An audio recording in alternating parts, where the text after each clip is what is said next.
एक बाप था, उसकी औलाद महा नालायक, बहुत नालायक। उससे पैसा लूटे, ये दे दो, अकेला लड़का, और बाप की छाती पे चढ़ा रहे, पैसा दे दो, ये कर दो, वो कर दो, दुनिया भर के उपद्रव कर रहा है, शिकायतें आ रही हैं, बाप कुछ कर ना पाए, बाप कुछ करे तो माँ बचा दे लड़के को, ये सब चलता रहता था।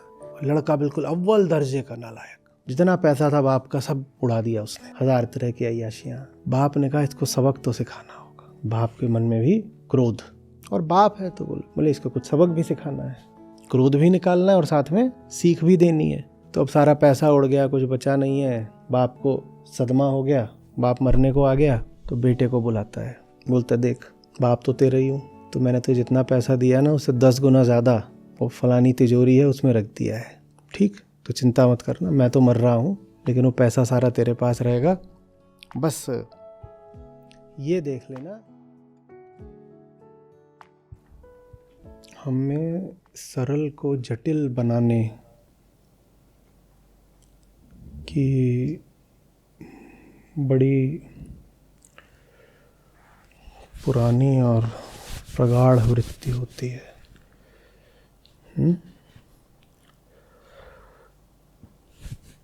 जो चीज़ सरल हो,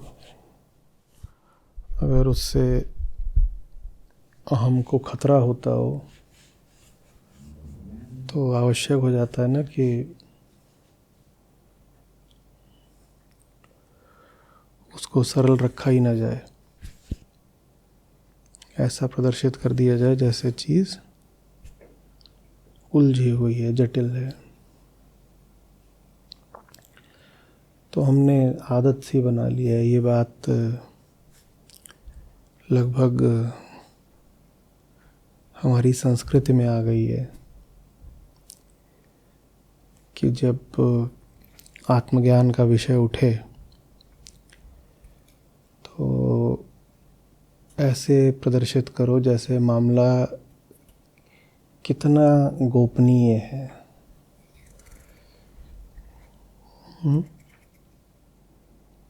समझा ही नहीं जा सकता। आम आदमी क्या, विद्वानों की बुद्धि से भी परे है।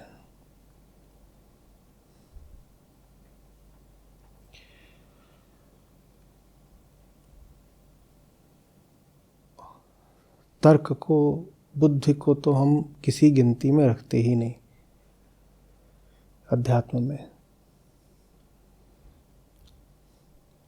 हम कहते हैं कि बुद्धि की पकड़ में जो आ जाए वो चीज़ सरल है, और जो अध्यात्म का मसला है वो बड़ा विकट है। तो बुद्धि को तो पीछे छोड़ो,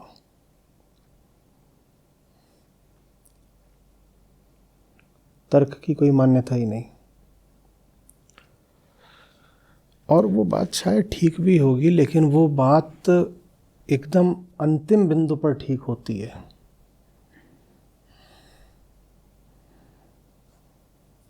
जहाँ पर जाकर के बुद्धि असफल हो जाती है, अवाक हो जाती है, असमर्थ हो जाती है, वो अंतिम बिंदु है। उससे पहले तो सारा काम बुद्धि का ही है, तर्क का ही है। और दर्शन में तर्क की बहुत बहुत उपयोगिता है। पर हमने सारा मामला स्वयं को ही ऐसे जता दिया है कि बहुत उलझा हुआ है, इतना उलझा है कि बुद्धि लगाने से कुछ होगा नहीं। और समझ में उन्हीं के आता है जो बिना बुद्धि के होते हैं। मन जो आंख बंद करके बैठ जाए और कहें कि हमें कुछ इंद्रियातीत अनुभव हुआ है, बुद्धि से आगे का हमें कुछ ज्ञान मिला है, सिर्फ उन्हीं को बात समझ में आ रही है।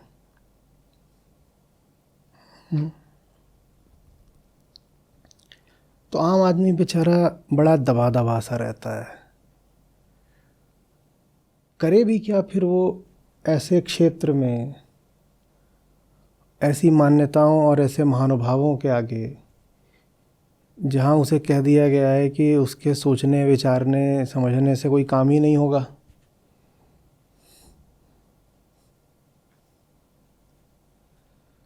कह दिया गया है कि जो वो मामला है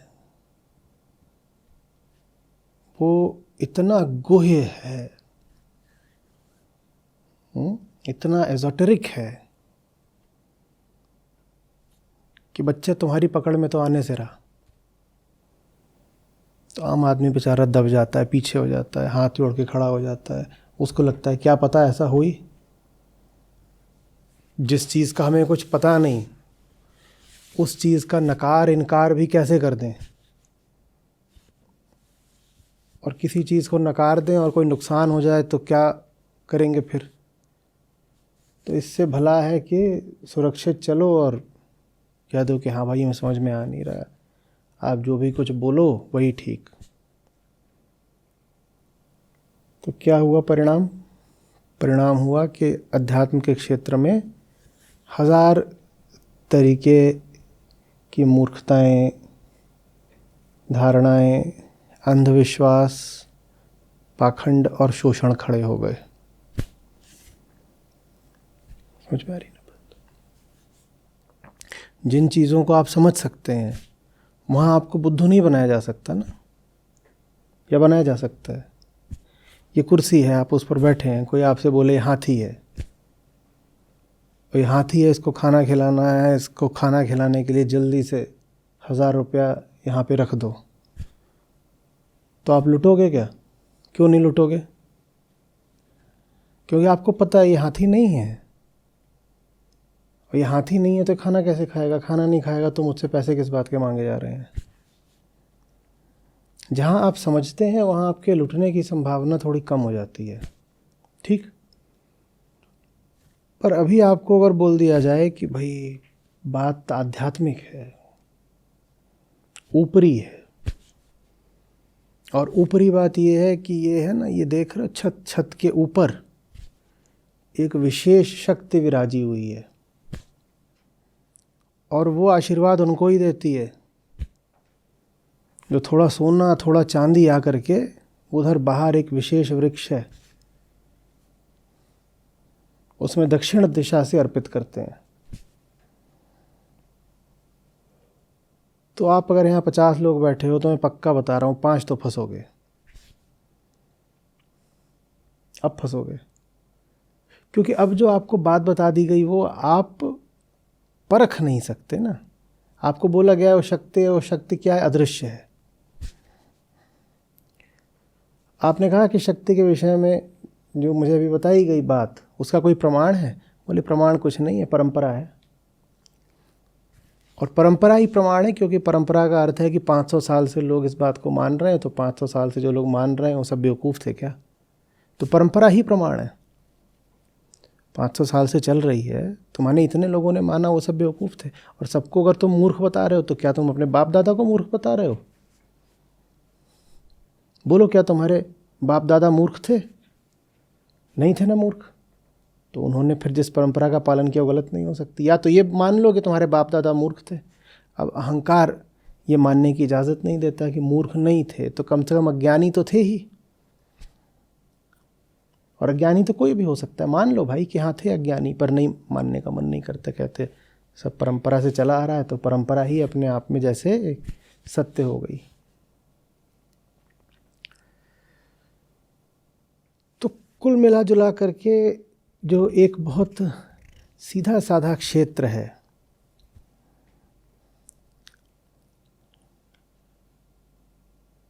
एक सरल विज्ञान है, उसको न्यस्त स्वार्थों के कारण उलझा दिया गया। बात एकदम सीधी है, कोई जटिलता नहीं, एकदम सीधी है, लेकिन उसको उलझा दिया गया। उलझा दिया गया क्यों? क्योंकि आपके लिए जो चीज़ सुलझ जाती है वो चीज़ अब आपके लिए हुआ नहीं रह जाती ना। बहुत बड़ी चीज़ है इस पृथ्वी पर। शक्ति का जो बड़े से बड़ा स्रोत है वो है अणु का नाभिक, जो न्यूक्लियस है। शक्ति का उससे बड़ा स्रोत इंसान ने दूसरा नहीं जाना आज तक। पृथ्वी पर छोड़ दो, सूरज की भी जो हमें सारी ऊर्जा और प्रकाश मिल रहा है वो उसी से मिल रहा है। सूरज पर फिशन फ्यूशन दोनों चल रहे हैं।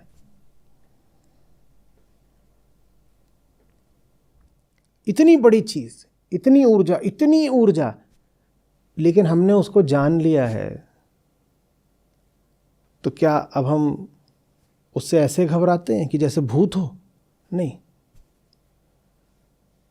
हमने उसको चूंकि जान लिया है तो अब उससे हम अपने पंखे जलाते हैं, अपनी बत्तियां जलाते हैं,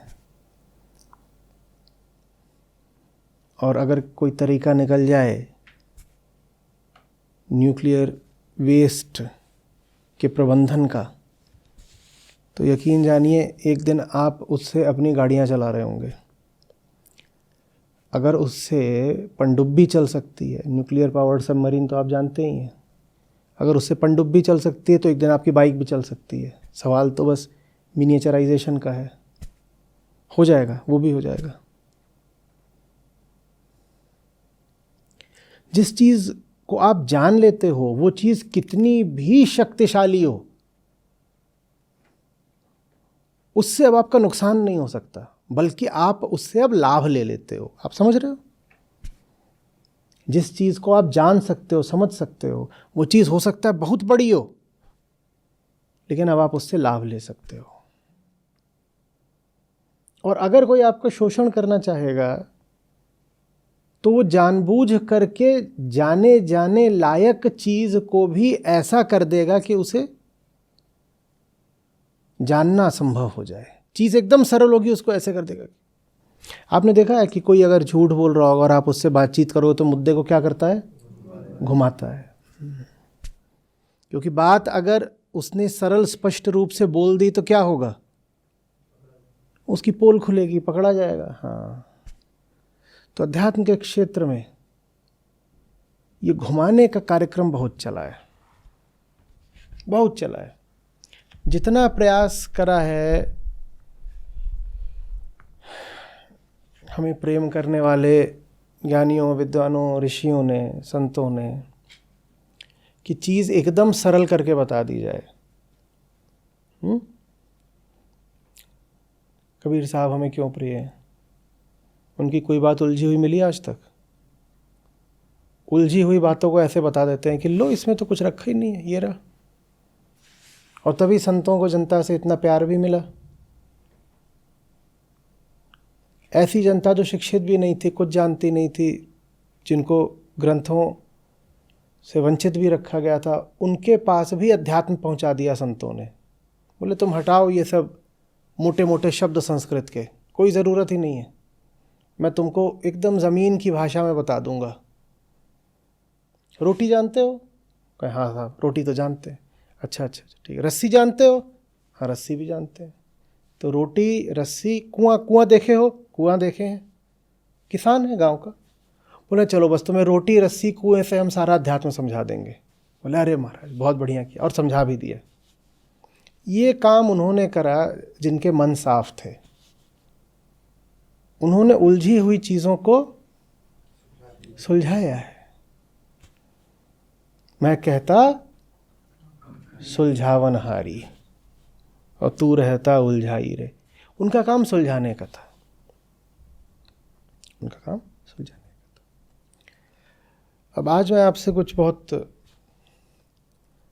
ऐसा अभी कहने जा रहा हूँ जो सुनने में विचित्र लग सकता है, पर बिल्कुल सटीक बात है। कोई आपसे पूछे आत्मज्ञान क्या है, अध्यात्म किसको कहते हैं, कुल अध्यात्म क्या है ये बता दो। दुनिया भर की उसमें सिद्धांत हैं, कहानियां हैं, ये हैं, मत हैं, धारणाएं हैं, परंपराएं हैं, इतनी किताबें हैं। उन सबको अलग रखो, हमें सीधे सीधे बता दो आत्मज्ञान क्या होता है, या अध्यात्म की परिभाषा बता दो। तो आपको कुछ याद रखने की ज़रूरत नहीं, कुछ भी नहीं, कुछ भी नहीं। गीता के 3 अध्याय का 27वां और 28वां श्लोक, तो आप ये भी कह सकते हैं कि जो आज का श्लोक है इसमें पूरा अध्यात्म समाया हुआ है। सांख्य योग इसमें है, वेदांत इसमें है, बौद्ध दर्शन इसमें है, गीता ज्ञान इसमें है, आत्मज्ञान इसमें है। इसके अलावा कुछ भी नहीं होता। जो इस बात को समझ गया उसे और कुछ समझने की ज़रूरत भी नहीं है। इसके बाद जो कुछ है वो बस दोहराव है। वो बस इसलिए है ताकि आप इसी बात को किसी दूसरे तरीके से दोबारा याद कर सकें। लेकिन अगर कोई इस बात में गहराई से बैठ जाए तो उसे कभी किसी दूसरे बात की ज़रूरत नहीं पड़ेगी। इसके बाद आपको कुछ याद नहीं रखना है। कोई पूछे मुक्ति का एक सूत्र बता दो, कह दीजिए गीता 3:28, बस। 3:27 भी बोल सकते हैं। गीता 3:28, कुछ और नहीं कहना है। इतना सरल है,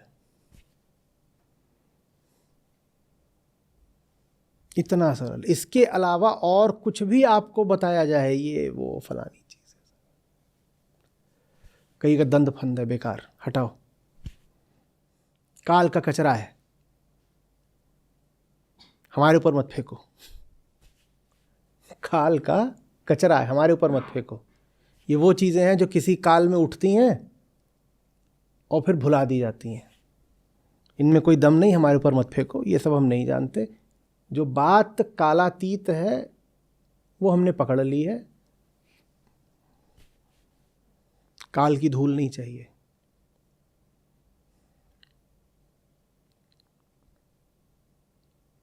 समझ रहे हैं?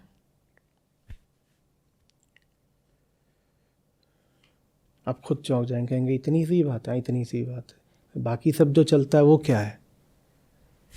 उसमें से 99% कचरा है और 1% इसी बात का दोहराव है, और कुछ नहीं। बाकी सब जो चलता है वो 99% तो निरर्थक है और 1% उसमें जो सार्थक है वो इसी बात का रूपांतरण है, लिप्यांतरण है, शब्दांतरण है, भावांतरण है। पर मर्म यही है। और कोई बात आध्यात्मिक है कि नहीं, किसी मूल्य की है कि नहीं, ये परखने के लिए भी 3:28 ही कसौटी है। कोई बात आपको कही जा रही है, अगर वो किसी तरीके से रिड्यूस हो करके या प्रतिलिपित हो करके, प्रतिध्वनित हो करके आज के श्लोक में बदल सकती है, तब तो उस बात का कुछ मूल्य है, नहीं तो उस बात का कोई मूल्य नहीं है। तो मैं कह रहा हूं कि ये जो श्लोक है ये अपने आप में कसौटी है, टच स्टोन है।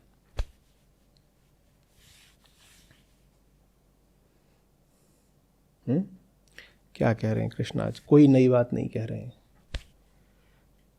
पर मन मेरा इस चीज़ ने जीता है कि एकदम ज़मीनी, एकदम बुनियादी, एकदम मूलभूत बात बोल दी है। और कृष्ण के सामने अर्जुन यदि इस समय सजग होते तो गीता यहीं समाप्त हो जाती। अच्छा, वो सजग नहीं थे अर्जुन।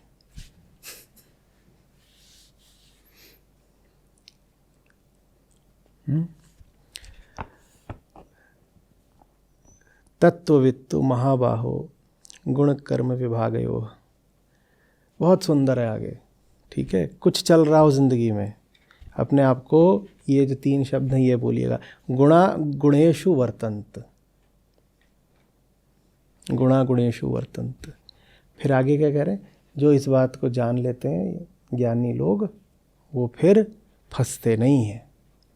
जो इस बात को जान लेते हैं वो फिर फंसते नहीं हैं। इति मत्वा न सज्जते, ये जानने वाले फिर आसक्त नहीं होते, कहीं पर जाकर के मोहित नहीं होते। क्या कहा है कि महाबाहो, अर्जुन को कह रहे हैं कि हे महाबाहो, जो तत्वविद हैं, जो ज्ञानी लोग हैं, वो अच्छे से जो गुण कर्म विभाग है उसको समझते हैं। और क्या समझते हैं?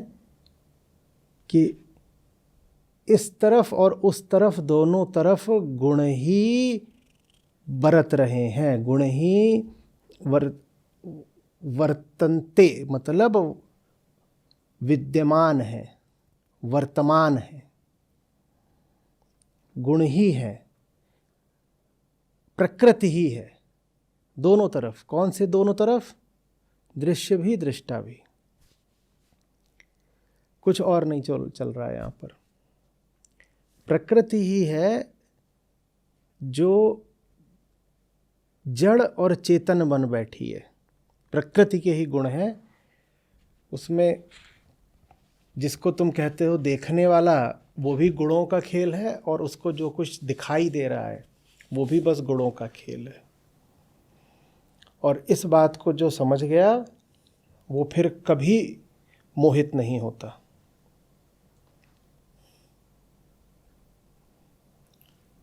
समझ में आता है? गुणा गुणेषु वर्तन्ते।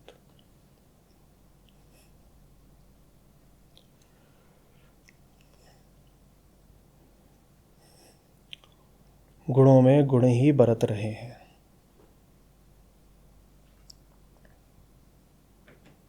बस कुल इतना ही है।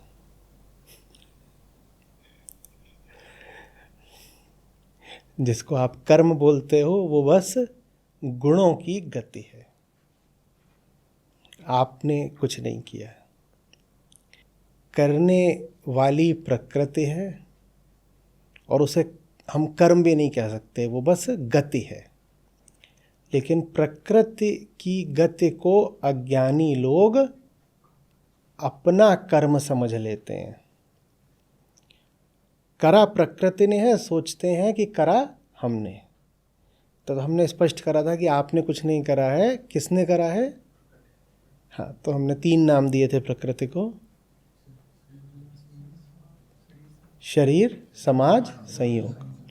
तो पिछली बार हमने बात करी थी कि तुमने कुछ करा नहीं है, जो करा है प्रकृति ने करा है। और प्रकृति को ऐसे समझ लो कि शरीर, समाज, संयोग। और इस तरह से वो अपने भीतर किसको जन्म दे देते हैं? कर्ता भाव। कर्ता भाव माने कौन सा भाव? अहम भाव। कर्ता ही अहम है, अहम ही करता है ना। मैंने किया, यही तो बोलते हैं। तो अपने आप को कर्ता बना के हम अहम को जन्म दे देते हैं। मैं खड़ा हो जाता है। ठीक है। गति को देखी, और गति को देख के सोचा कि अगर चल रहा है कुछ तो चलाने वाला भी कोई होगा। भाई बस चल रहा है, चलाने वाला कोई नहीं है। यही काम हम समूची प्रकृति को देख के भी करते हैं। हम कहते हैं कि यहां चल रहा है सब कुछ पूरे ब्रह्मांड में, तो चलाने वाला भी। अपने जीवन में जब कुछ चल रहा होता है तो हम कहते हैं मेरे जीवन में कुछ चल रहा है तो चलाने वाला भी कोई होगा।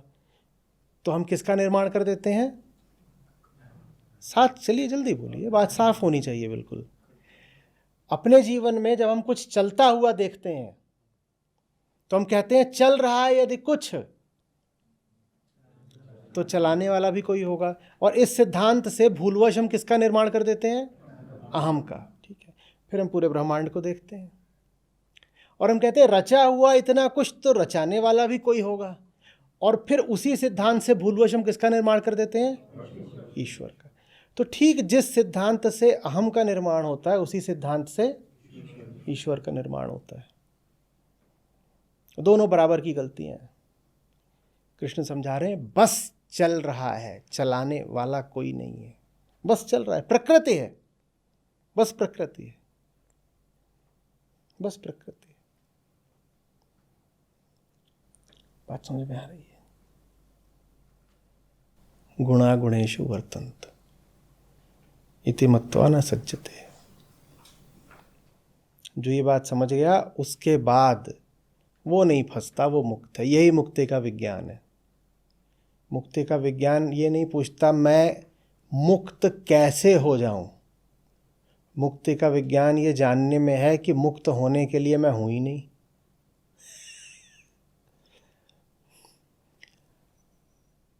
बहुत देर से सब मिलके चिल्ला रहे हैं, अरे चूहा फंस गया, चूहा फंस गया, चूहेदानी में चूहा फंस गया, बाहर निकालना है।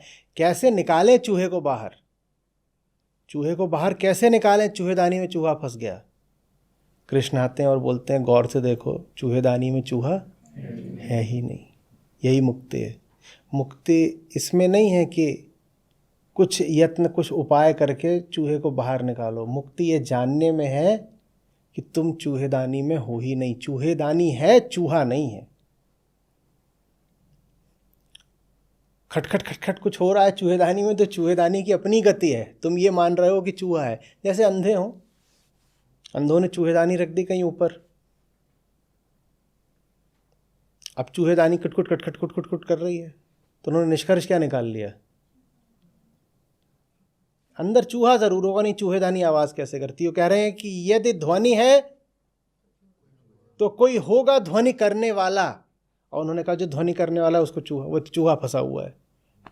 कृष्ण कह रहे हैं ध्वनि तो है, ध्वनि करने वाला कोई नहीं है, कोई चूहा नहीं फंसा हुआ है। यही मुक्ति है। अहंकार को इतनी भी जगह नहीं दी जाती कि ये भी कह दिया जाए कि वो बंधन में है। वो खुश हो जाएगा, कह दोगे हो तो पर बंधन में हो। कृष्ण उसका ऐसा अपमान करते हैं, बोलते हैं बेटा तू बंधन में होने के लिए भी नहीं है, क्योंकि ये भी कह दिया कि अहंकार बंधन में है, तो भी ये तो मान लिया ना कि अहंकार है। तू बंधन में होने के लिए भी नहीं है। ये तो छोड़ दे कि तू मुक्त है, तू बद्ध भी नहीं है। नहीं बोलो, कुछ तो बोलो ना मुझे, मैं होऊंगा तो। तू है ही नहीं, गायब हो जा। तू सिर्फ प्रतीत होता है नहीं। इसी को माया बोलते हैं, जो लगे कि है पर है नहीं।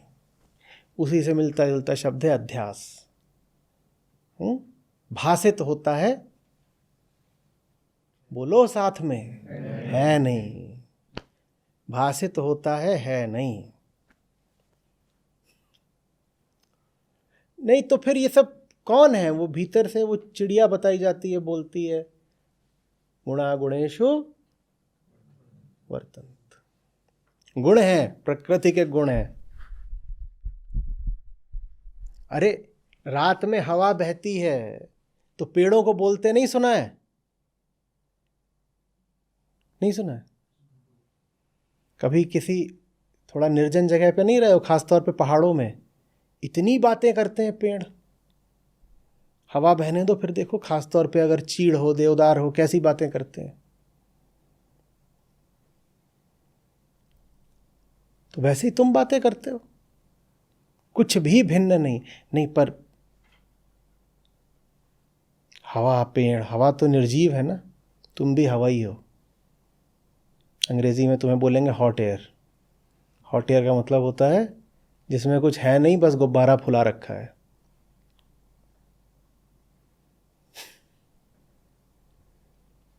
समझ में आ रही बात? कुछ नहीं है, सब कुछ प्रकृति के बनाए तौर तरीकों से चल रहा है। और कृष्ण की इसमें विशेषता ये है कि वो कह रहे हैं कि जो तुम्हारे आगे चल रहा है सिर्फ वही नहीं है प्रकृति का बनाया हुआ, जिसके आगे चल रहा है वो भी प्रकृति मात्र है।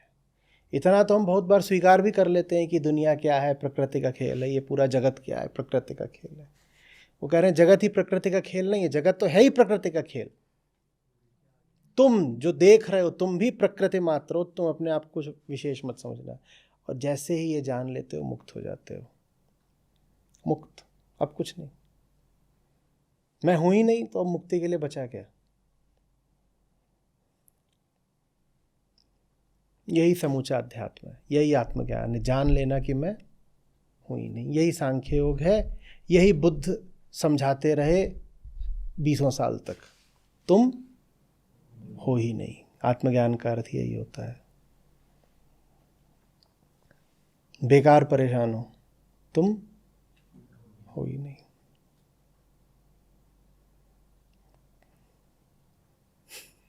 एक बाप था, उसकी औलाद महानालायक, बहुत नालायक।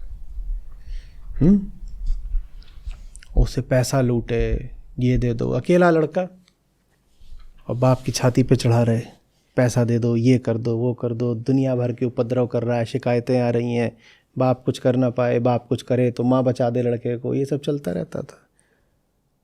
और लड़का बिल्कुल अव्वल दर्जे का नालायक। जितना पैसा था बाप का सब उड़ा दिया उसने, 1000 तरह की अय्याशियाँ। तो बाप ने कहा इसको सबक तो सिखाना होगा। बाप के मन में भी क्रोध, और बाप है तो बोले इसको कुछ सबक भी सिखाना है, क्रोध भी निकालना है और साथ में सीख भी देनी है। तो अब सारा पैसा उड़ गया, कुछ बचा नहीं है, बाप को सदमा हो गया, बाप मरने को आ गया।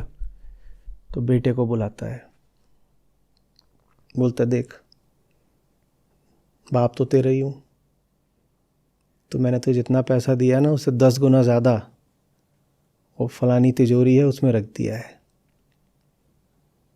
ठीक, तो चिंता मत करना, मैं तो मर रहा हूँ लेकिन वो पैसा सारा तेरे पास रहेगा। बस ये देख लेना कि ये जो तिजोरी है कभी कोई इसके आसपास ना जाए। अगर इसको किसी ने भी छू दिया, माने तूने भी छू दिया, तो वो जो सारा पैसा है वो राख बन जाएगा। अंदर अंदर बहुत पैसा रखा है, सोना चांदी हीरे रख दिए हैं मैंने, वो सब राख हो जाएगा। ये है लेकिन कि अगर किसी ने इसको धोखे से भी छू दिया तो सब समाप्त हो जाएगा। तुझे इसकी बड़ी निगरानी करनी होगी। और हाँ, लालच तो कर ही मत देना, तूने खुद छू दिया तो भी राख हो जाएगा। तो ना तो तू छुएगा न किसी और को छूने देगा।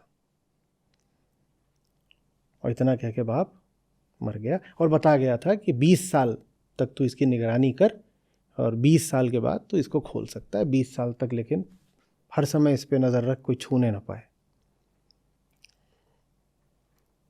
20 साल तक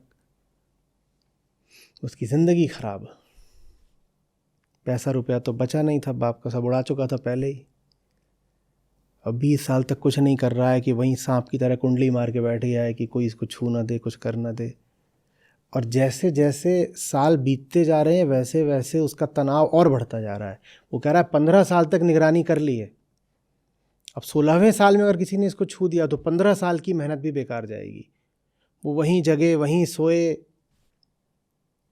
दिन रात उस पर नज़र रखे, नींद में भी एक आंख खुली रखे, कोई आ तो नहीं रहा आसपास छूने के लिए।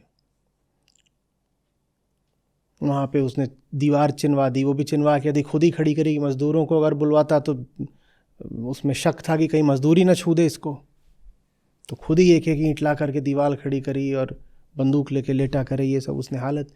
और 16वें साल में तनाव और बढ़ गया, 17वें में और बढ़ गया, 19वें साल में तो उसके तनाव की कोई सीमा नहीं। 18 साल की मेहनत करी है, अब अगर ख़राब हुआ तो 18 साल बर्बाद जाएंगे। 20 साल किसी तरह बीते, वो मरने को हो गया था लड़का। और 20 साल के बाद उसने तिजोरी खोली तो उसमें अंदर कुछ बढ़िया लिपटी हुई भारी चीज़ रखी हुई थी। वो जो भारी चीज़ रखी हुई थी उसने कहा ये ज़रूर सोने की बड़ी भारी कोई ईंट है। खोला तो ईंट ही थी।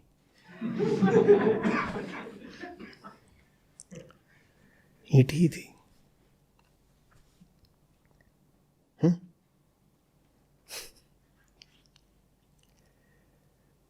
तो पहले तो उसने बाप को बहुत कोसा, समझ गया कि बाप ने बदला निकाला है। फिर उसको समझ में आया कि 2 चीज़ें हो गई उसकी ज़िंदगी में। एक, दिन रात उस तिजोरी की रक्षा करने के कारण जो उसकी अय्याशियाँ थी वो छूट गई। अय्याशी करने के लिए कहीं जाना पड़ता, कुछ और इधर उधर मन लगाना पड़ता। दूसरा, उसी तिजोरी पर एकाग्र रहने के कारण ध्यान की प्राथमिक अवस्था उसने सीख ली।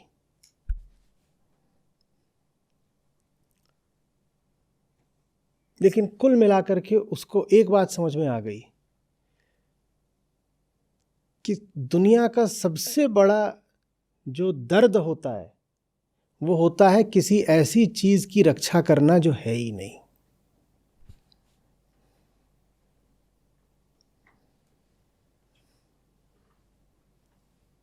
समझ रहे हो बात को? आप यही मान रहे हो कि एक तिजोरी है आपकी छाती के भीतर और इस तिजोरी में रखा हुआ है एक हीरा। वहां हीरा है ही नहीं, कुछ नहीं है। सब कहते हैं उस भीतरी हीरे को हम क्या नाम देते हैं? हीरा माने जिसकी सबसे ज्यादा कीमत हो। हमारी जिंदगी में सबसे ज्यादा कीमत किसकी है? मैं की। तो इधर यहां पर एक तिजोरी है और तिजोरी के भीतर एक हीरा रखा है और हीरे का क्या नाम है? मैं। कृष्ण आपसे कह रहे हैं तिजोरी खाली है, कुछ नहीं है वहां। और अगर ये मानोगे कि वहां हीरा रखा है तो दिन रात किस में जियोगे? तनाव में जियोगे। और ये बड़ी भारी यंत्रणा होती है कि किसी ऐसी चीज की रक्षा के तनाव में जियो जो, अरे चीज हो भी तो भी उसकी रक्षा करने में बहुत तनाव रहता है और वो तनाव अक्सर घाटे की ही बात होती है। चीज की उतनी कीमत नहीं जितना उसके लिए हम तनाव ले लेते हैं। वहां ही घाटा है। तो सोचो वहां कितना घाटा होगा जहां ऐसी चीज की रक्षा के लिए हम मरे जा रहे हैं जो है ही नहीं। कृष्ण कह रहे हैं कि गुणों का खेल है प्रकृति के, मैं तो कुछ है ही नहीं और तुम उस मैं के लिए क्या अपने आप को दुख दिए दे रहे हो? मैं सोचता है कि मैं हूं।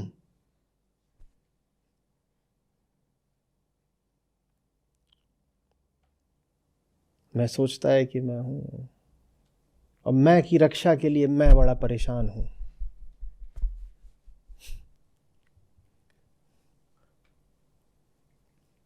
अरे इसी को और जब दार्शनिक तरीके से करा जाता है तो पूछते हैं कि इस मैं का कोई प्रमाण है? तो उत्तर ये आता है कि मैं का प्रमाण तो मैं ही है। मैं के अलावा कोई प्रमाणित नहीं कर सकता कि मैं है। तो ये तो फिर गड़बड़ बात है। जब तुम्हारे अलावा तुम्हारा कोई प्रमाण ही नहीं है तो फिर तो धांधली हो सकती है, और धांधली है। उसी धांधली का नतीजा दुख होता है।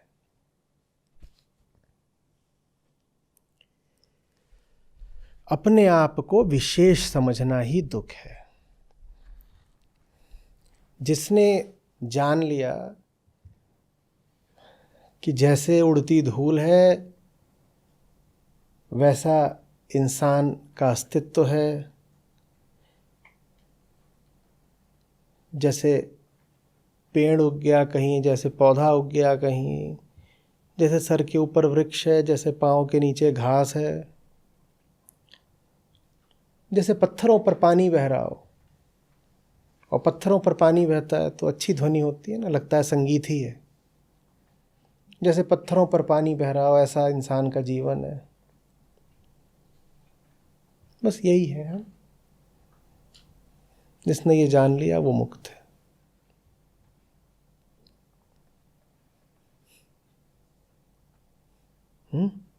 और जिसने ये नहीं जाना वो 20 साल तक तिजोरी की रक्षा में लगा रहेगा। वो लड़का तो किस्मत वाला था, अंततः जान गया कि भीतर जो भारीपन है वो भावना और मोहब्बत का नहीं है, वो ईंट है। हमको तो यही लगता रहता है कि दिल भारी है, याद आ रही है, वो ईंट है और कुछ नहीं है।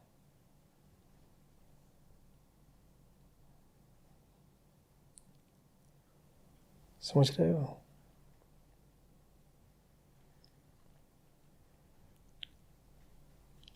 ज्ञान बड़ी अद्भुत चीज है। जानने का मतलब होता है जानने वाले को समाप्त कर देना।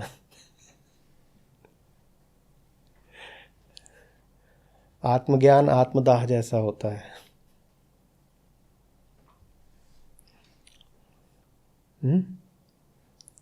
बताओ आत्मज्ञानी क्यों नहीं मिलते? बड़ा दाह लगता है। दहन माने जलना, मिटना। लेकिन ये ऐसा दहन है जिसमें बड़ी शांति है, शीतलता है।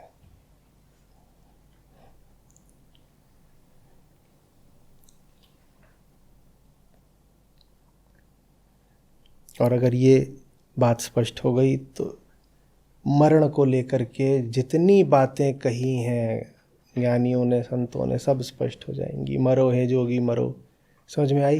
इसका क्या मतलब है? मैं है ही नहीं। आमतौर पे आप मरने की स्थिति तभी मानते हैं ना जब जीव मैं बोलना बंद कर देता है। एक जीव था, मैं बोलता था, जब उसने मैं बोलना बंद कर दिया तो आप बोलते हो मर गया। तो कह रहे हैं कि तुम जीते जी मैं बंद कर दो, मरो मरण है मीठा। और जब जीते जी मैं बोलना बंद कर देते हो तो ऐसा मरण होता है, ऐसी मरनी मरो जिस मरनी गोरख मर जीठा। उसके बाद जीवित हो जाते हो। जो जीते जी मैं बोलना बंद कर देता है उसकी एक मौत होती है और नया जीवन आता है। एक तो उसकी मौत हो जाती है और एक नया जीवन आ जाता है। जो समाप्त होता है वो उसका जीवन है जो कभी था ही नहीं। तो क्या समाप्त हुआ? कुछ नहीं समाप्त हुआ।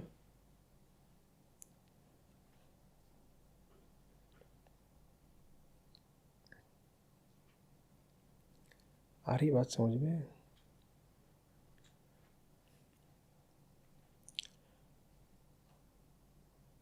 मैं बैठा होगा समझने के लिए तो कुछ नहीं समझ में आ रहा होगा। अच्छा बताओ कैसे समझोगे मैं के माध्यम से? आपने मैं को खड़ा कर रखा है अपने और मेरे शब्दों के बीच में। तो ऐसा ही है जैसे आपने घर के आगे चौकीदार खड़ा कर रखा हो जो है बड़ा बेईमान, धांधलीबाज। और इधर से कृष्ण आपको पत्र भेज रहे हैं, उसमें क्या लिखा हुआ है कि ये जो सामने तुमने खड़ा कर रखा है चौकीदार, बड़ा बेईमान है। और जब कृष्ण भेज रहे हैं पत्र तो किसके हाथ में आ रहा है? चौकीदार के। वो उसको कभी अंदर आने देगा? इसीलिए मैं के माध्यम से सत्य कभी सुना नहीं जा सकता। मैं को पता है कि सत्य अगर आ गया तो मैं नहीं बचेगा, तो वो उसको दरवाजे पे ही रोक देता है। आपको अगर अभी मेरी बात सुननी हो तो सीधे सुनिए, सीधे। मैं के माध्यम से मत सुनिए। मैं के माध्यम सुनना क्या है? उसमें बुद्धि लगा दी अपनी, तर्क कुतर्क जोड़ दिए, किंतु परंतु जोड़ दिया, फिर कुछ नहीं समझ में आएगा। ये सब भी हटाओ। सबसे ज़्यादा उसमें स्वार्थ जोड़ दिया अपना, सुरक्षा जोड़ दी अपनी। वही सुनूंगा जो सुन करके सुरक्षित रह पाऊँ। ऐसा अगर कुछ आ रहा है जो झटका दे देगा तो मैं सुनूंगा ही नहीं। तो मैं ऐसा ही करता है। उससे आप कितनी भी ऊंची बात बोलो, वो सुनता उसमें से उतना ही है जितने से उसको पोषण मिलेगा, सुरक्षा रहेगी। बाकी या तो वो सुनता नहीं है या विकृत करके सुनता है। कुछ कहा जाएगा वो उसको कुछ और अर्थ करके। आज का ही जो श्लोक है आप जाइएगा और जो तमाम तरह की गीताएं प्रचलन में है इसका अर्थ देखिएगा और आप भौचक्के रह जाएंगे। ये करा करिए। जब किसी श्लोक पर बातचीत हो जाए तो उसके बाद जाके देखिए कि बाजार में उसी श्लोक के किस तरीके के अर्थ प्रचलित हैं और वही अर्थ सब मान रहे हैं कि असली है। सबको लग रहा है वही अर्थ तो है। ये कराया हमने कृष्ण के साथ।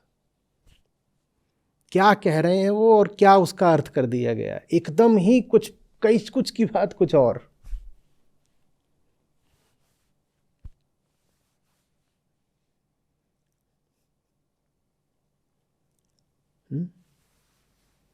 इसीलिए तो होता है ना कि लोग आते हैं कहते हैं जी हमने गीता पढ़ी है, 15 साल के थे तब से पढ़ रहे हैं, 65 साल के हो गए, और आप उसका मुंह देखते हो कहते हो 50 साल से गीता पढ़ रहा है और ऐसा है। उसकी गलती नहीं है, वो जो गीता पढ़ रहा है उसके हाथ में जो गीता का अनुवाद दे दिया गया है वही ऐसा है कि उसके मुंह जैसा है।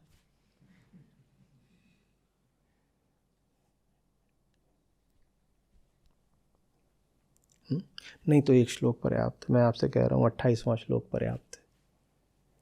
पूरी गीता इसी श्लोक में समा गई है। इसी श्लोक को आप विस्तार दे दें तो दुनिया भर का सारा आध्यात्मिक साहित्य बन जाएगा। और जो साहित्य संक्षेप में इस श्लोक में न समा जाए उसको जान लीजिएगा कि वो आध्यात्मिक नहीं है। वो कुछ और हो सकता है, मनोरंजन हो सकता है, अध्यात्म नहीं हो सकता।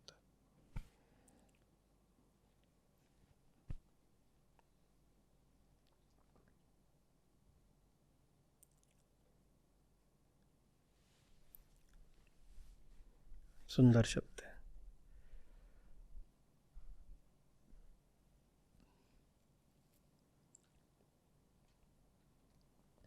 यहां से एक चीज और निकल रही है, तत्ववेत्ता किसको बोलें उसकी परिभाषा भी। जो गुण और कर्म का रहस्य जानता है वही तत्वज्ञ है।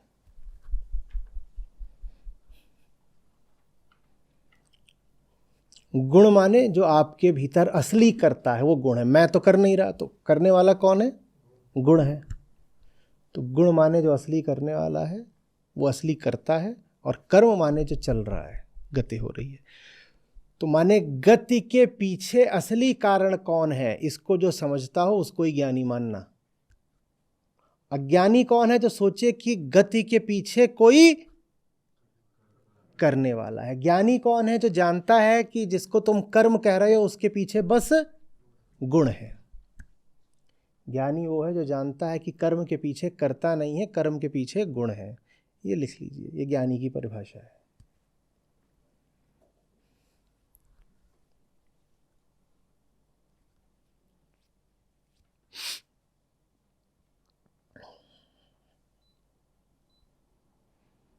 कुछ आनंद सा आ रहा है? इतनी सरल बात है।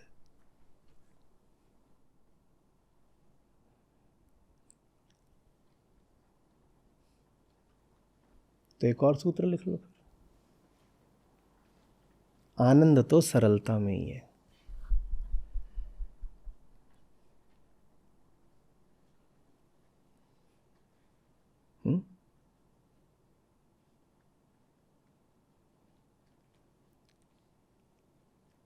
आइंस्टीन महान है और दुनिया के सबसे प्रसिद्ध वैज्ञानिक है।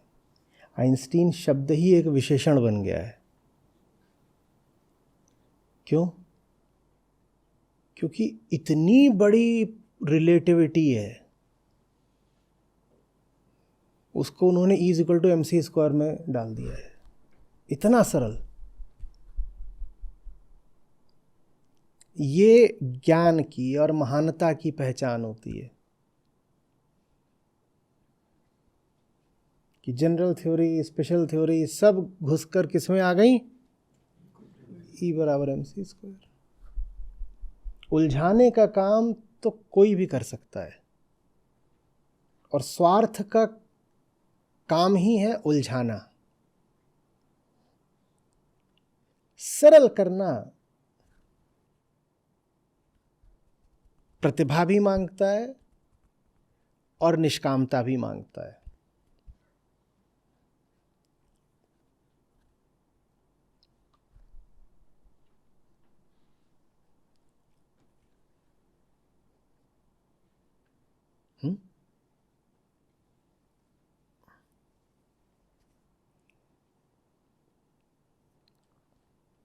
अब मैक्सवेल के काम के बिना आइंस्टीन का नहीं हो सकता था।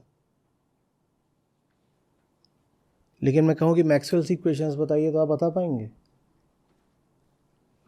ये लंबी।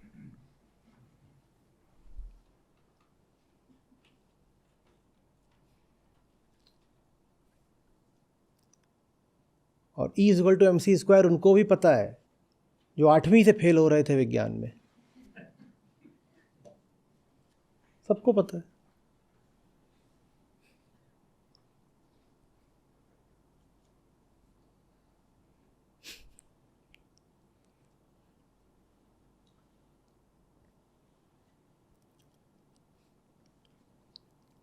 ये E=mc² है। सारा अध्यात्म 3 बूंदों में निचोड़ दिया है।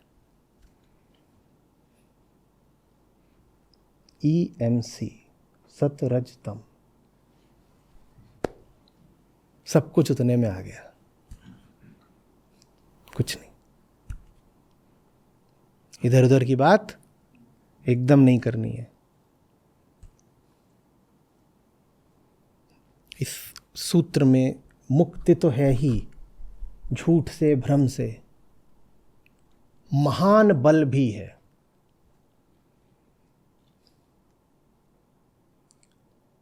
जो ही दिखाई दे कि कुछ आपके साथ प्रकृतिगत और प्रकृतिवश हो रहा है, तुरंत कहिए ये तो गुण है, ये तो मैं हूं नहीं। जब मैं हूं नहीं तो इसमें मेरा क्या, मैं हट सकता हूं। जो हट सकता है मात्र वही निरालंब है। वही तो ताकत की बात है ना। सिर्फ उसी के ताकत है जो प्रकृति के प्रवाह से तटस्थ होकर जी सकता है। महान ताकत है इसमें। कोई विचार आ रहा है, कोई भाव उठ रहा है, कोई नियत, कोई कामना, कोई भी चीज है जिंदगी में जो उससे हट सकता है, वही बलवान है। और कोई सार्थक निष्काम उद्देश्य जीवन में आप साध भी नहीं सकते अगर प्रकृति की लहरें ही हिलोरे मार रही हैं आप में। तो चलोगे फिर ऊंचा काम करने और फंस जाओगे किसी गड्ढे, किसी दलदल में। वही आए थे हरिभजन को, ओटन लगे कपास।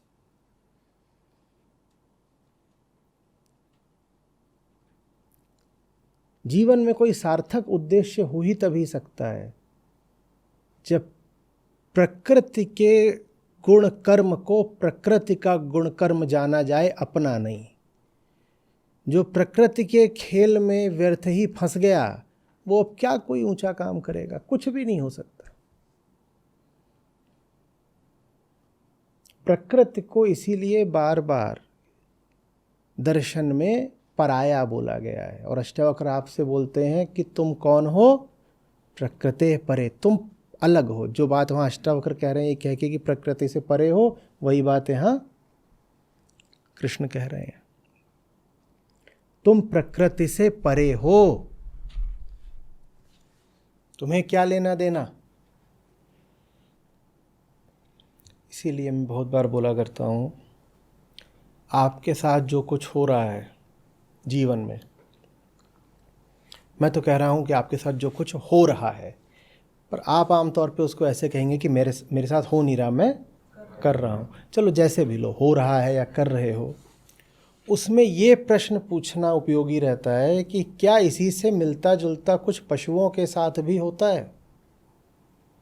और अगर उसी से मिलता जुलता कुछ पशुओं के साथ भी होता है तो वो प्रकृति का गुणधर्म या गुणकर्म है, आप उसमें कहीं नहीं हो। आप जिन चीज़ों को जीवन में महत्वपूर्ण बना रहे हो, क्या वो चीज़ें पशुओं के लिए भी महत्वपूर्ण होती हैं? यदि होती हैं तो वो प्रकृति का गुण कर्म है। आप कहाँ फंस रहे हो?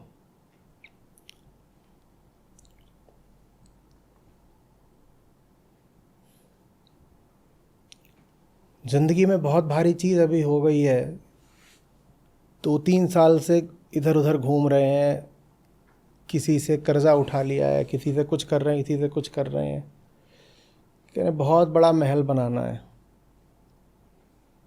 और वो जो महल ही है अभी जीवन का केंद्र बना बैठा है।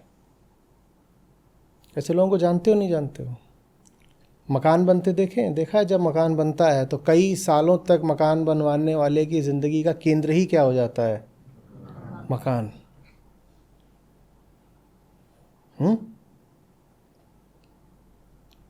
वो बालू पीता है, वो सीमेंट खाता है, वही ज़िंदगी है। वो कहीं बैठ जाए, सांस ले तो वहाँ से रेत आती है। यही कर रहा है वो क्या कर रहा है ये जानना हो तो किसी चिड़िया का घोंसला देख लो बस। और अब उसके बाद क्या होगा ये जानना हो तो किसी मादा खरगोश को देख लो।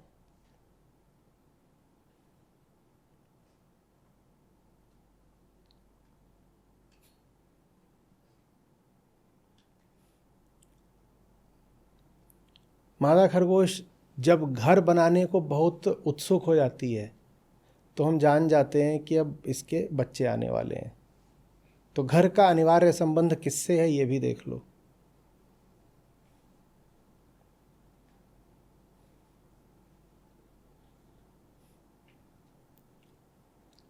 और जब खरगोश को बच्चे होने वाले होते हैं तो उसके बाल बहुत झड़ते हैं, बहुत बाल झड़ते हैं उसके, झब्बे झब्बे बाल। और उन्हीं बालों का इस्तेमाल करती है वो अपना छोटा सा घोंसला भी बनाने के लिए। और भी चीज़ें रखती है पर अपने बाल भी रखती है क्योंकि खरगोश के बाल बहुत मुलायम होते हैं। तो वो अपने ही बाल झाड़ती है, उन झाड़ बालों को ले जा करके बनाती है और वो बन जाता है घोंसला। आप समझ जाते हो कि अब इसमें बच्चे आने वाले हैं। तो शारीरिक क्रियाओं का भी संबंध किससे है ये भी जान लो।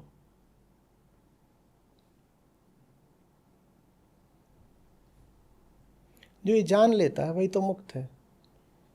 4-5 साल पहले की बात होगी, आईआईटी की एक छात्रा थी, उसने मुझसे कुछ प्रश्न पूछा था कि अकेलापन बहुत सताता है, कैंपस में रहती हूँ लेकिन अकेलापन लगता है। तो उस पर जो चर्चा हुई थी उसका शीर्षक था कि इस अकेलेपन की वजह और अंजाम जानती हैं। आप में से कुछ लोगों ने देखा भी होगा उसको या पढ़ा होगा कम से कम। जो हमारी स्त्री किताब है उसमें वो लेख है, इस अकेलेपन की वजह और अंजाम जानती हैं। वो अकेलापन आपको क्यों है बस समझ जाइए।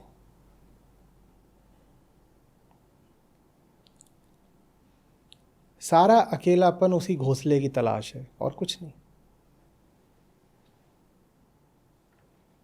जो ये जान गया कि तुम्हारी सारी भावना बस प्रकृति की लहर है जिसका एक पूर्व निर्धारित अर्थ है, पूर्व निर्धारित और बहुत पुराना और बहुत अटल। तुम अपवाद नहीं हो सकते, तुम विशेष नहीं हो। जो सबके साथ हुआ है वही हो रहा है तुम्हारे साथ। तुम ये मत मानो कि तुम्हें विशेष रूप से कोई भाव उठ रहा है या किसी घटना के लिए चुना गया है, कुछ नहीं। जो कुछ भी सबके साथ हो रहा है वही तो प्रकृति है।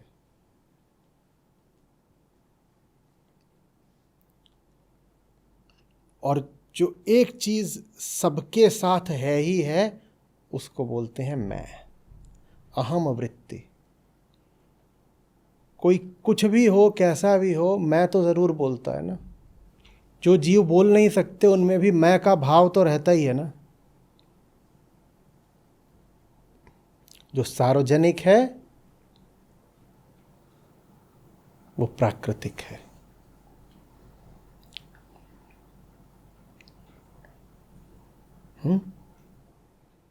ये ज़मीन का टुकड़ा मेरा है, मैं इसके लिए प्राण दे दूंगा, जान दे दूंगा ज़मीन के इस टुकड़े के लिए।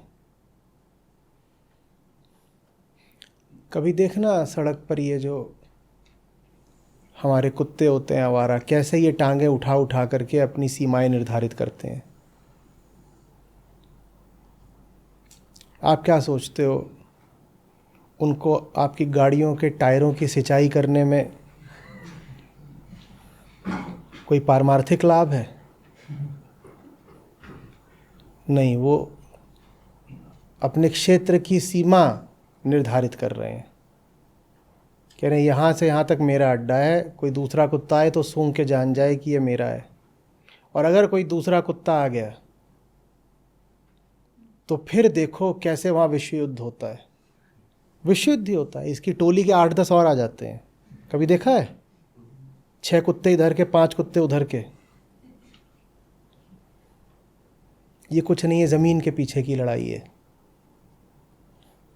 अब वही ज़मीन के पीछे की लड़ाई कुत्ते करें तो आप पत्थर मारते हो, और नेपोलियन करे तो बोलते हो नेपोलियन महान। ये तो नहीं चलेगा। इसीलिए जॉर्ज ऑरवेल ने अपनी एनिमल फार्म लिखी थी, और उसमें जो सबसे बड़ा सुअर था उसको नाम दिया था नेपोलियन। उसमें सुअर है, मैं गाली नहीं दे रहा हूँ, उसमें सचमुच सुअर है। सुअर हैं, कुत्ते हैं, बिल्लियां हैं, सब कुछ है। उसमें नाम दिया था नेपोलियन। बोले वही काम कुत्ते कर रहे हैं कि मेरी ज़मीन मत ले लेना, तो बोलते कुत्ता भाग यहाँ से।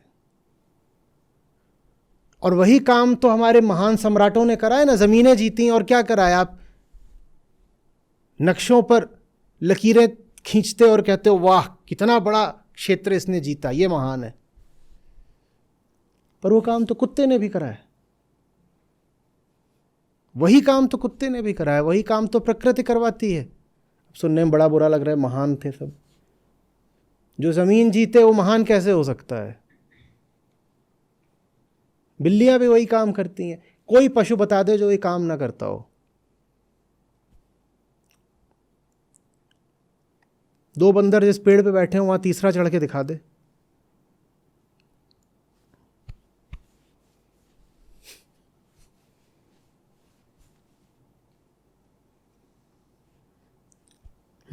गुटबंदी। अब नाटो हो, सेंटो हो, G2 हो, G7 हो, G20 हो, ये सब क्या है? ये गिरोहबंदी ही तो है, गुटबंदी ही तो है। और क्या है? इसको आप बोलते ज़रूर हो फॉर इंटरनेशनल कोऑपरेशन, पर आप नहीं जानते हो कि कोई नाटो हो या अभी क्वाड बन रहा है, ये होते किस लिए हैं। और ये काम तो आप जंगल में भी देखने को पाते हो। कबीले, और एक कबीला अपना हुलाहू करके दूसरे पे टूट पड़ता है। मतलब आप कहते हैं पिछड़े हुए लोग हैं, बोलते पैरोकियल माइंडसेट, कबीलाई मानसिकता। और ये और क्या है? दुनिया भर की जो गुटबंदियाँ करते हो, ये और क्या है? नाटो के मारे ही तो वो बेचारे यूक्रेन की अभी तक लड़ाई ही खत्म होने को नहीं आ रही। गुटबंदी दूसरों ने करी, मारा गया यूक्रेन, क्योंकि वो भी उसमें घुसने को आतुर हो रहा था, हम भी आएंगे। रूस ने कहा बताते हैं, मेरी बिल्ली मुझी को मैं आऊं।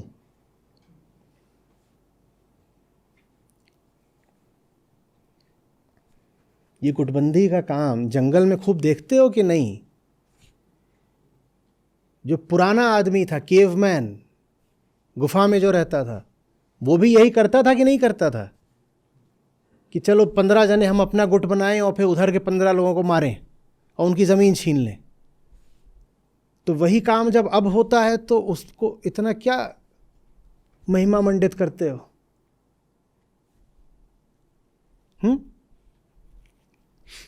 क्या वो कुछ अलग है?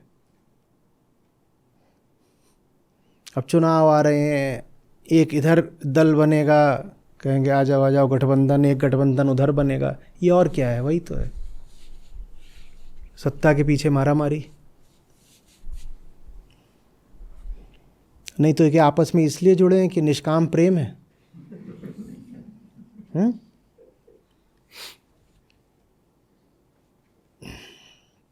क्यों भाई?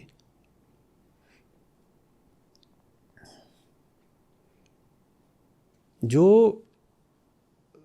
तत्वविद है उसका लक्षण ही है यही कि दुनिया में जो भी कुछ हो रहा होता है उसे वो प्रकृति के जंगल में होता देख लेता है। वो इस झांसे में नहीं आ जाता कि कपड़े पहन रखे हैं इसलिए इंसान है। उसे पता है कि सिर्फ जानवर हैं, यहाँ सिर्फ जानवर हैं, प्राकृतिक पशु हैं। कपड़े पहन लिए, भाषा बोल रहे हैं। एक बार मैंने कहा था ना कि चिंपैंजी घुस गया है किसी बड़े दफ्तर में, कुछ हो सकता है अमेजन का, गूगल का, कोट पैंट पहन रखा है और मैक मिनी पे काम कर रहा है, धारा प्रवाह अंग्रेजी बोल रहा है, लेकिन है तो चिंपैंजी ही ना। यही ज्ञान, उसकी अंग्रेजी पे मत आ जाना, उसके मैक मिनी पे मत आ जाना। वो 10 प्रकार की प्रोग्रामिंग कर सकता है, जहाँ से मत आ जाना। मैंने उसे कल ही जंगल में देखा है और आज रात भी देखूंगा।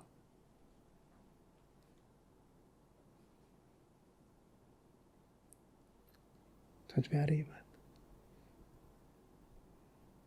ये सब ऊपर का धोखा है। सभ्यता, संस्कृति, भाषा, वस्त्र, नैतिकता, सब झूठ। इन सब के पीछे हमारा जंगली जानवर ही होता है। वो अंधेरे में गुर्रा रहा है, उसकी आंखें चमक रही हैं और उसके दांत बाहर आ रहे हैं। सब झूठ है। बातें ऊंची हैं, नेक इरादों का प्रदर्शन है, लेकिन उसके पीछे सिर्फ प्रकृति का पुराना प्रवाह है, जिसमें न सत्य होता है, न बोध होता है, न प्रेम, न करुणा। प्रकृति में इन बातों का क्या अर्थ है?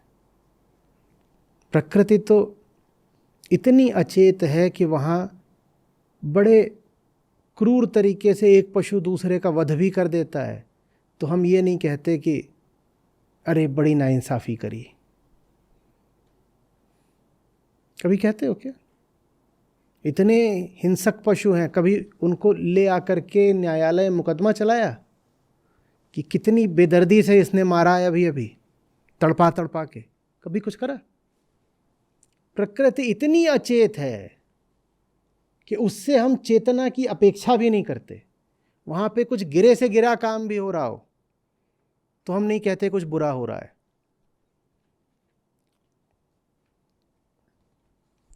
अज्ञानी है वो जो सोचते हैं कि प्रकृति में हिंसा हो रही है। प्रकृति में तो हिंसा भी नहीं होती। हिंसा भी करने के लिए चेतना चाहिए। प्रकृति में इतनी कम चेतना है कि प्रकृति में हिंसा भी नहीं होती। ना अहिंसा है ना हिंसा है, प्रकृति में कुछ नहीं है। हिंसा अहिंसा ये दोनों शब्द सिर्फ मनुष्य पर लागू होते हैं। शेर पे भी नहीं लागू होते, हाथी पे नहीं लागू होते, गीदड़ पे नहीं लागू होते, घास पे नहीं लागू होते, पानी पे नहीं, वृक्ष पर नहीं, किसी पे नहीं लागू होते। आप अगर कहें शेर हिंसक है तो आप प्रकृति को समझते नहीं हैं। शेर हिंसक नहीं है। शेर सिर्फ शेर है। शेर सिर्फ शेर है। वो वही कर रहा है जो कोई भी शेर करेगा। शेर के पास ये चेतना ही नहीं है कि वो हिंसा या अहिंसा का निर्णय कर सके। शेर हिंसक नहीं होता। तो प्रकृति ऐसी है, अपने आदिम अंधेरे में ऐसी डूबी हुई कि हम उस पर तो हिंसा का भी इल्जाम नहीं लगा सकते। जैसे कोई बेहोशी में चल पड़े और आके आपसे टकरा जाए तो आप उसको थप्पड़ थोड़ी मारते हो, आप तो उसको सहारा देते हो ना। बल्कि हाँ, तो प्रकृति ऐसी है। बेहोशी में होता है वहाँ जो हो रहा है। शेर बेहोश है, शेर को पता थोड़ी है कि वो क्या कर रहा है।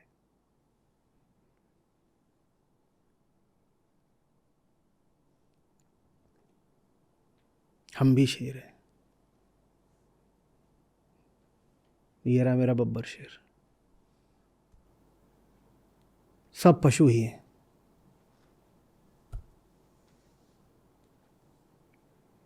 अरे बात चश्मे वाला पशु, हेडफोन वाला पशु,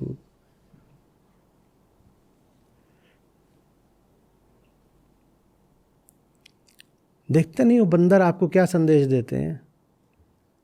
आप खड़े हो जाओ पेड़ के नीचे, मोबाइल लेके, वो मोबाइल ऊपर ले जाएगा। अचानक ऊपर से झपट्टा मारेगा, आपका मोबाइल ले लेगा। आपको नहीं ले जाता, आपके मोबाइल को ले जाता है। ऊपर मोबाइल ले जाएगा, जैसे आपने कान में लगा रखा था वो भी लगा लेगा। वो आपको कुछ बता रहा है। वो आपको बोल रहा है ये तो मैं भी कर सकता हूँ, तू मुझसे अलग कैसे?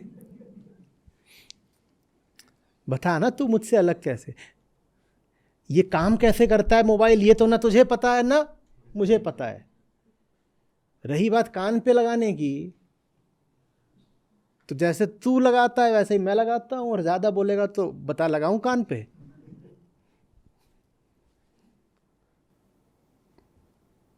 भाषा वाले पशु, देशों वाले पशु, संयुक्त राष्ट्र वाले पशु, मिसाइलों वाले पशु, कंप्यूटर्स वाले पशु, डेंचर्स वाले पशु, झापड़ पड़ा और पूरा जबड़ा बाहर आ गया। जानवर भी हैरान है, बोल रहा करना तो तुम्हें वही है जो प्रकृति ने दिया है। दांत से ज्यादा तुमने कुछ नहीं बनाया, दांत तो प्राकृतिक होते हैं। तो ले दे करके तुम्हारी सारी तकनीक, तुम्हारे सारे आविष्कार, काम बस प्रकृति को ही आगे बढ़ाने का कर रहे हैं। तुमने क्या बनाया है? दांत। तो प्रकृति को ही तो आगे बढ़ाया। दांत पहले भी थे और तुमने क्या करा? तुमने और दांत बना लिए। कुछ दिनों में तुम कंप्यूटराइज्ड दांत बना लोगे,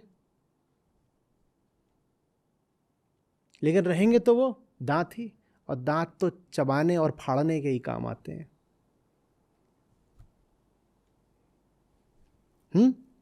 सारे अस्त्र जानते हो किस चीज का विस्तार है?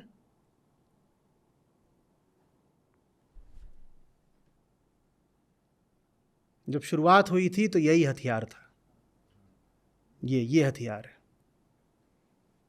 एक हथियार आज का हमारा बस इसी का विस्तार है।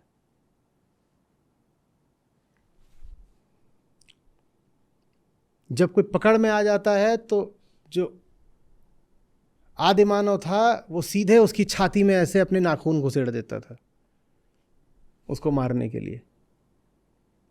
जब दूर था, पकड़ में नहीं आ सकता था, तो उसने भाला बनाया। भाला किसका विस्तार हुआ?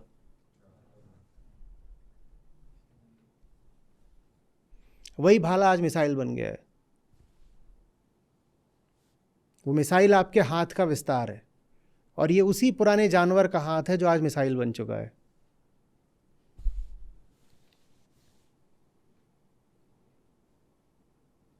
समझ में आ रही है बात?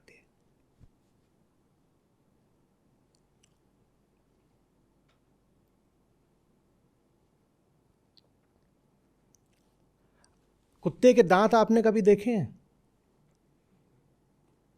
कब देखे हैं? याद करिए।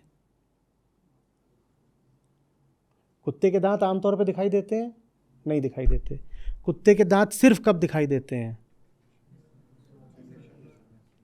जब वो डराता है। जब डराता है तो देखा खास तौर पे क्या करता है? ये अपने होंठ ऊपर करके अपने दांत दिखाता है।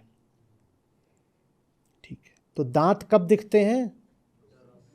जब खास तौर पे जब सामने शिकार होता है, और यही काम भेड़िया करता है। जब सामने शिकार होता है तो दांत दिखते हैं।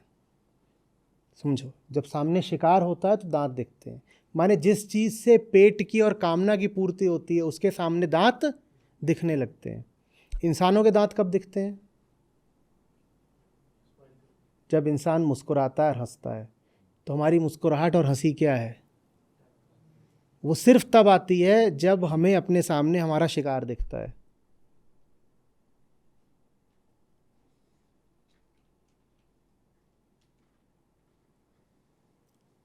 वरना सोचो तो, ये तो हिंसा की चीज है। अगर सामने कोई प्रिय आए आपके, तो दांत उघाड़ने का क्या अर्थ है? आपकी जेब में एक बंदूक है, आपके सामने आपका प्रियतम आता है, आप बंदूक निकाल लेते हो क्या? तो आपके सामने आपका प्रियतम आया तो आपने दांत क्यों निकाले? पर तुरंत दांत निकालते हो।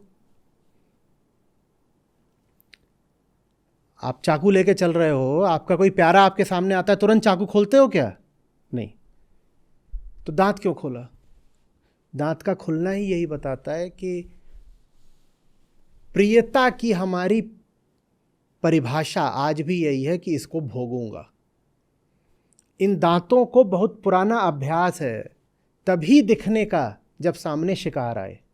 शिकार सामने आया नहीं कि वो जो आदि मानव था उसने तुरंत क्या करा, गुर्रा के दांत निकाले। आज भी वही चल रहा है। शिकार जब सामने आता है तो हमारी मुस्कान छा जाती है। मुस्कान छाती ही तब जब शिकार सामने आता है। जो ये जान गया, अब वो किसी की मुस्कान पे फिदा कैसे हो जाएगा? यही तो मुक्ति है। बच गए ना। वो मुस्कुराया और तुम भागे। तुमने कहा लक्षण ठीक नहीं है जब सामने कोई जानवर दांत दिखा रहा हो। सामने अगर कोई जानवर है और दांत दिखा रहा है तो इसका मतलब है कि अब हमला होने ही वाला है। तो आपके सामने एक जानवर खड़ा और आपको देख के उसने बत्ती सी फाड़ दी, तुरंत भागोगे वैसे ही जैसे कोई खूंखार भेड़िए के सामने से भागता है। बात में अतिशयोक्ति हो सकती है, लेकिन इशारा किधर को है समझिए। कोई मुस्कुरा ही नहीं रहा। अरे इतने सारे दांत, मेरे भी। ये देखो,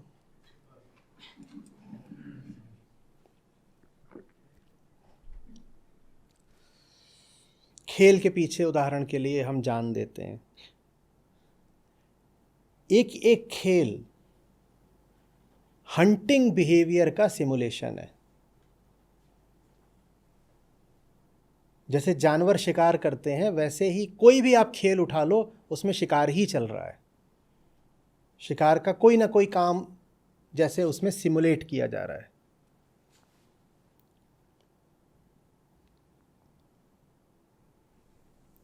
दो कबीले आमने सामने हैं, बस उसके बाद कभी रस्सी खींचनी है,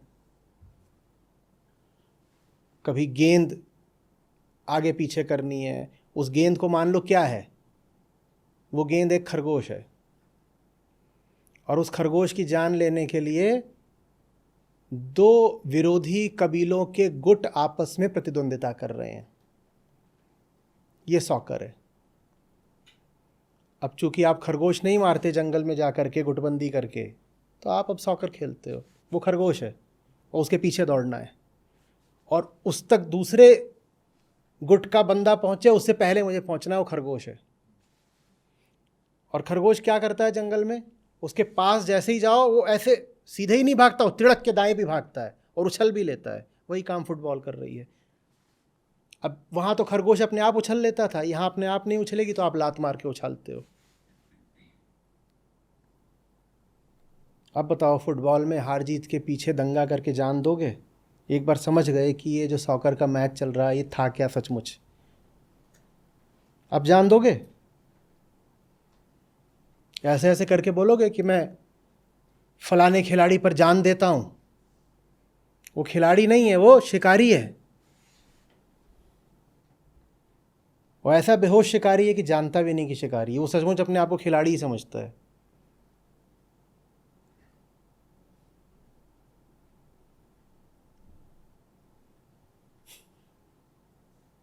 हम जिन चीज़ों को खूबसूरती का पर्याय समझते हैं, चाहे स्त्री में चाहे पुरुष में,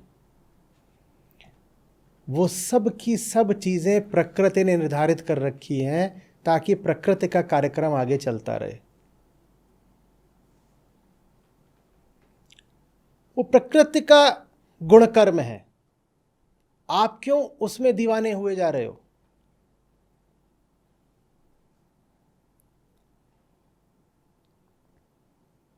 दुनिया भर की संस्कृतियों में स्त्रियों को जिस आधार पर आकर्षक माना जाता है वो सारे के सारे आधार संतानोत्पत्ति के हैं। आपको पता भी नहीं होता, लेकिन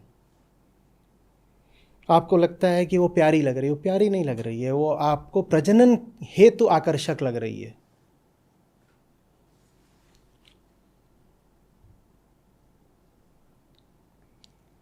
स्त्रियों के वो सारे अंग जिनको पुरुष विशेष रूप से आकर्षक मानते हैं वो सब प्रजनन से संबंधित हैं।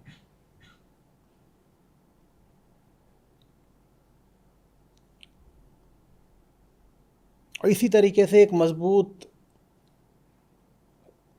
कदकाठी का और लंबा जो पुरुष होता है वो जंगली जानवरों से बचाने में रक्षा करता आया है। और आप कहते हो टॉल डार्क हैंडसम, वो पुरानी बंदरिया,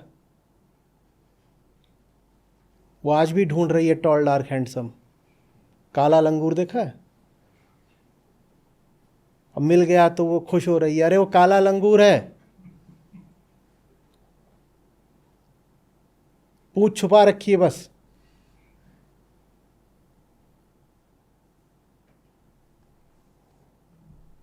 पर कितनी खुशी छाती, यार मिल गया, यही तो था।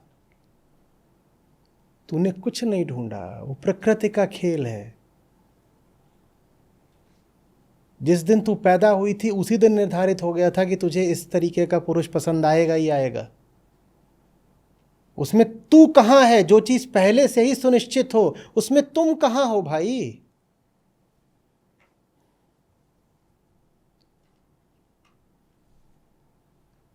तुम कहां हो? इतना ही नहीं है, जिसको हम सहयोग बोलते हैं परस्पर, वो भी एक प्रकृतिगत गुण ही है। अगर आप जंगली जानवरों को देखेंगे तो वहां भी आप कई तरीके का कोऑपरेशन पाएंगे। तो ये भी कोई मानवीय बात नहीं है, ना चेतनागत बात है, अगर आप दो लोगों को या दो समूहों को या दो राष्ट्रों को आपस में सहयोग करता पाएं। सहयोग जंगल के खतरों के खिलाफ उपयोगी होता है।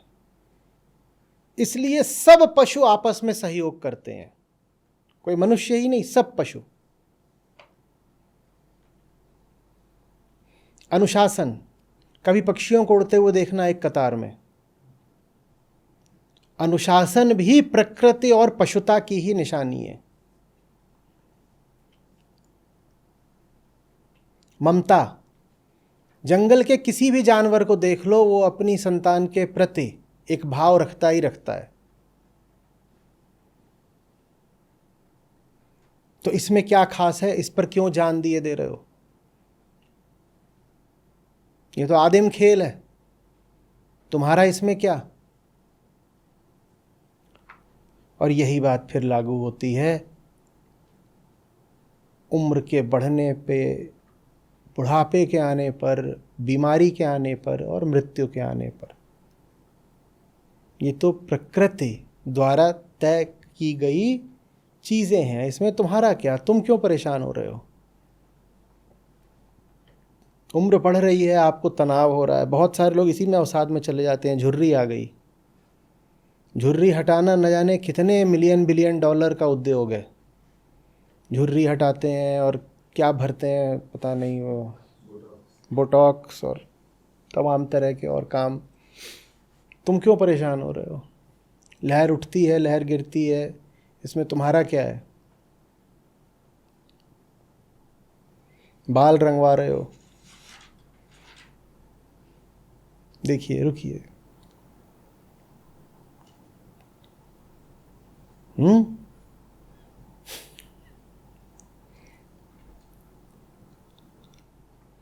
बाल झड़ गए, परेशान है वो, जा करके उसमें फिर जैसे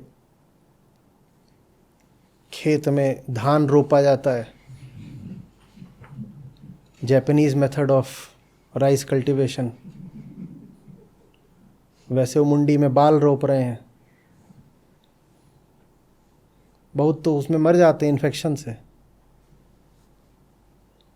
तुम काय को परेशान हो रहे हो? अरे जब पत्ते लगे थे तो पतझड़ भी तो आएगा।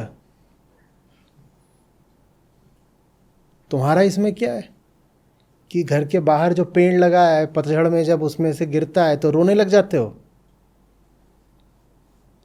कि ये तो टकला हो गया।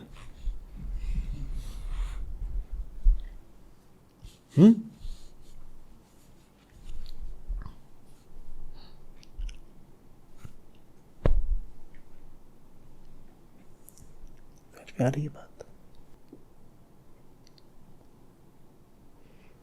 और यही सूत्र लागू होता है उस पर जो पत्तों के झड़ने, बालों के झड़ने और जंगल की सारी क्रियाओं का दृष्टा है, वो भी इसी मिट्टी से, हवा से, पानी से बना है।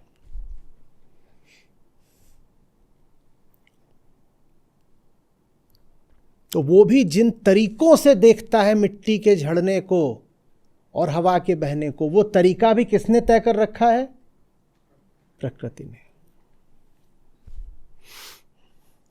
तो हवा बहती है, बर्फ गलती है, ये क्या है?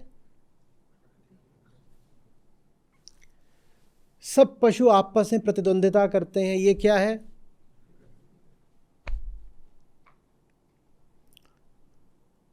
और आप इन सब चीजों को एक तरीके से देखते हो, वो तरीका भी किसने दिया है?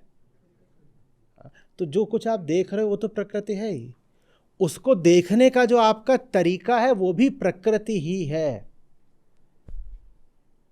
ये कहीं भूल भ्रम न रह जाए कि बाहर बाहर है प्रकृति, भीतर जो इन सब को देख रहा है उसको भी इसी धूल मिट्टी ने ही खड़ा करा है। तो उसको भी बहुत महत्व नहीं देना है, और उसको हम ज़्यादा महत्व देते हैं क्योंकि सारे अनुभव तो उसको ही होते हैं ना। बाहर की चीज़ों को महत्व हम फिर भी न दें, ऐसा आदमी मुश्किल है जो अपनी भावनाओं को महत्व न दे। बाहर के बहाव को महत्व न दो ये तो फिर भी संभव है, पर भीतर के भाव को महत्व न दो ये मुश्किल होता है ना। जो भीतर का भाव है और जो बाहर का बहाव है वो दोनों एक ही जगह से आ रहे हैं, एक है, उनको एक मानना। जैसे बाहर की धूल मिट्टी और इन चीज़ों को कहना है प्रकृति, वैसे भीतर का जो भाव है वो भी प्रकृति ही है।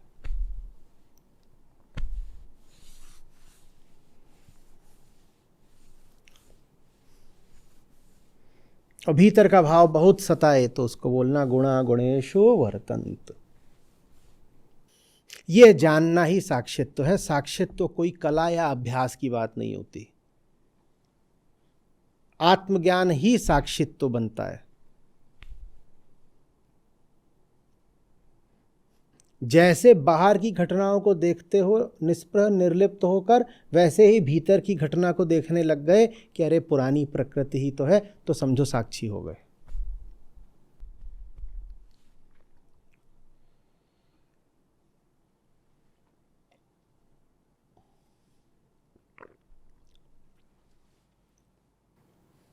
जिनके घरों में पशु हों पालतू, उन्होंने देखा होगा कि संगीत से पशु आकर्षित हो जाते हैं, देखा है? तो आप जब संगीत के प्रति आकर्षित होते हो सिर्फ, तो उसमें पशु जैसा ही कुछ है।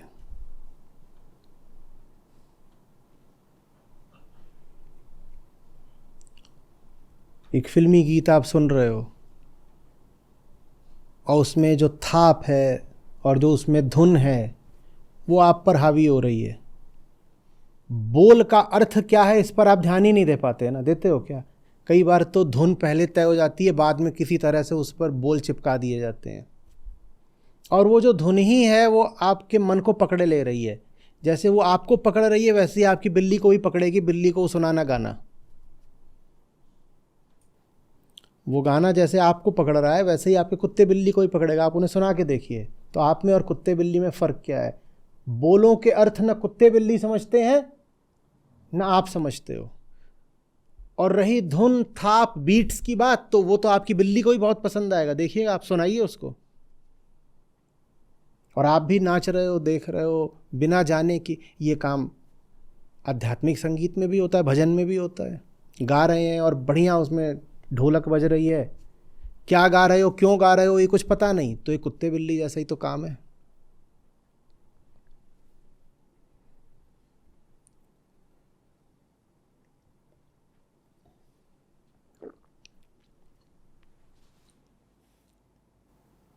स्वयं में और पशु में जो कुछ भी साझा हो उसके प्रति सजग रहिए। अगर ये भी आप अभ्यास करते चलें तो ये अपने आप में एक बड़ी सशक्त साधना है। इसका अर्थ ये नहीं है कि पशु को दुत्कारना है या पशु का अपमान कर देना है। इसका अर्थ ये है कि बस जान लेना है कि मेरा वो सब कुछ जो पशु जैसा है मात्र प्रकृति का गुण कर्म है, मात्र प्राकृतिक है। यदि पशु जैसा है तो प्राकृतिक है, और यदि प्राकृतिक नहीं है तो उसमें मैं नहीं हूं। बस ये जानना है, मैं नहीं हूं, उसमें मैं नहीं हूं। और मैं नहीं हूं तो फिर ठीक है, अब मैं साक्षी हो सकता हूं ना, मेरा उसमें कोई लेना देना नहीं। मैं क्या करूंगा उसमें घुस के? प्रतिभागिता की कोई ज़रूरत नहीं। अब वहाँ मेरा अब कोई सरोकार ही नहीं है, मैं नहीं हूँ। वो तो पशु का काम है, चल रहा है, पुराना पशु है, प्राकृतिक पशु है, चल रहा है काम।